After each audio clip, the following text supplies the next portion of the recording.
গতকালকে গোপালগঞ্জে জুলাই বিপ্লবের অন্যতম নায়ক সেই সব নেতৃত্বদের দ্বারা গঠিত এনসিপির পূর্ব ঘোষিত পদযাত্রা এবং সমাবেশের উপরে প্রকাশ্য দিবালোকে ফ্যাসিবাদীদের যে হামলা হয়েছে, প্রশাসনকে, জাতিকে, জনগণকে বিস্মিত করে যে ঘটনা গোপালগঞ্জ ঘটেছে, তার বিরুদ্ধে জামাত ইসলামী আজকে সারা দেশে বিক্ষোভের ডাক দিতে বাধ্য হয়েছে।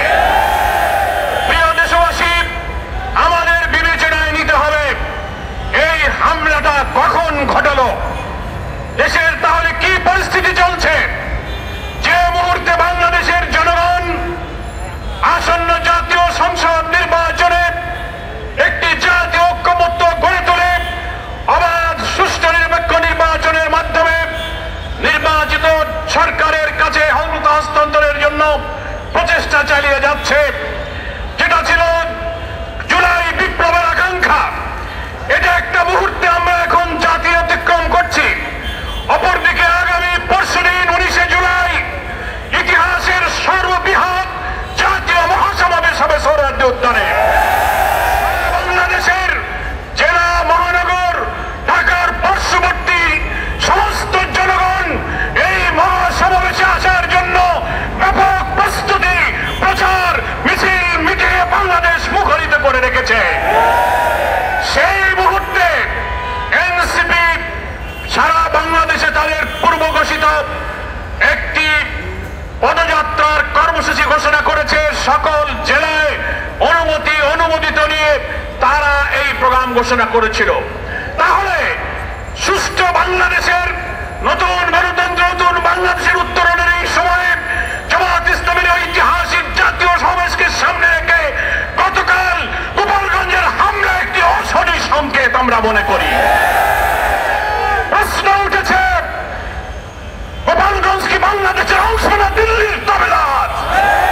আজকে যে প্রশাসন, যে সরকার দেশ পরিচালনা করছেন, তার থেকে গোপালগঞ্জের সরকার আর প্রশাসন কি আলাদা? এই প্রশ্ন আজকে উঠেছে।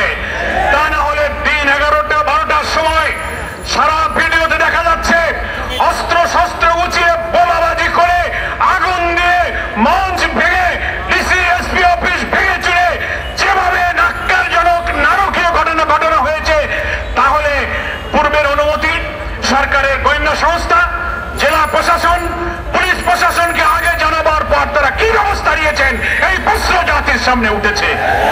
তাহলে কি আমরা সেই আওয়ামী ফ্যাসিবাদী যুগে ভিন্ন মতের সভাকে ভেঙে দেওয়া, বাতিল করা, নিষিদ্ধ করা, মঞ্চ ভেঙে দেওয়ার সেই যুগে আমরা এখনো বসবাস করছি কিনা, এই প্রশ্ন এখন উঠেছে।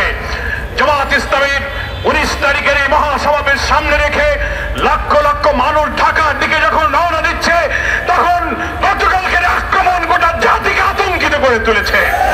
আমরা পরিষ্কার সরকারের কাছে দাবি করতে চাই, হামলা হলো তখন পুলিশ প্রশাসন কি করেছে ভিডিওতে জনগণ দেখেছে।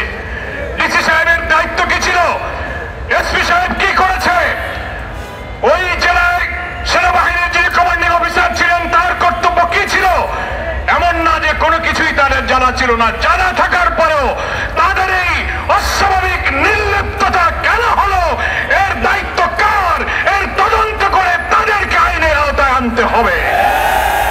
না হলে আগামী দিনে আজকের এই অন্তর্বর্তীকালীন সরকারের অধীনে একটি সুষ্ঠু নির্বাচনের লক্ষ্যে ফ্যাসিবাদ বিরোধী আন্দোলনে আমরা যারা রাজপথে ছিলাম, যারা একটি অবাধ নির্বাচনের লক্ষ্যে জাতীয় ঐক্যমতে এগিয়ে যেতে চেষ্টা করছি, তাদেরও সমাবেশ, তাদেরও ভিন্ন মত এইভাবে হামলার সম্মুখীন হতে পারে। সরকারকে তাই এটা নিশ্চিত করতে হবে। আজকে প্রশাসনকে বাছাই করতে হবে, প্রশাসনের মধ্যে কারা এখন